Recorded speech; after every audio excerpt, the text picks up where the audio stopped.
এরা যখন ঢুকছে, সে নেপাল সীমান্ত দিয়ে হোক অথবা বাংলা সীমান্ত দিয়ে হোক, তারা ঢুকছে এবং স্পেসিফিক টার্গেট নিয়ে ঢুকছে।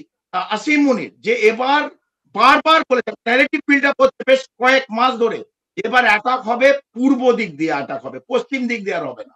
তাই ভারটা ফেলে দিতে পারবে নেপালের থেকে মিলিটেন্ট ঢুকছে, জঙ্গি ঢুকছে, ভারটা ফেলে দিতে পারবে বাংলাদেশ থেকে জঙ্গিটা ঢুকছে। তাই পাকিস্তান নিজেদের গায়ে থেকে ঝেড়ে এই দুটো জায়গা ওরা ইউজ করছে।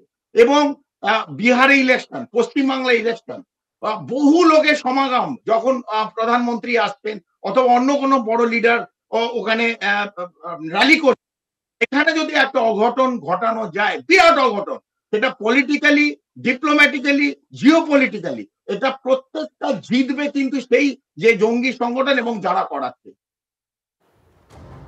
বিহারে ৩ জেশ জঙ্গি ঢুকে পড়ার খবরের সতর্কতা মালদায়। হোটেল ব্যবসায়ীদের সতর্ক বার্তা, পুলিশের সঙ্গে হোটেলগুলোর যোগাযোগ রাখতে অ্যাপ চালু।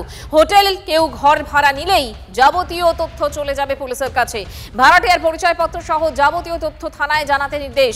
আম জনতাকে সচেতন থাকার জন্য পুলিশের প্রচার। জেলার বিহার লাগোয়া সীমানার নজরদারি বাড়ানো হয়েছে। নজরদারি চলছে ঝাড়খণ্ড সীমানাতেও। সীমান্তে সদা সতর্ক বিএসএফ, পাশাপাশি রেলকেও সতর্ক করা হয়েছে।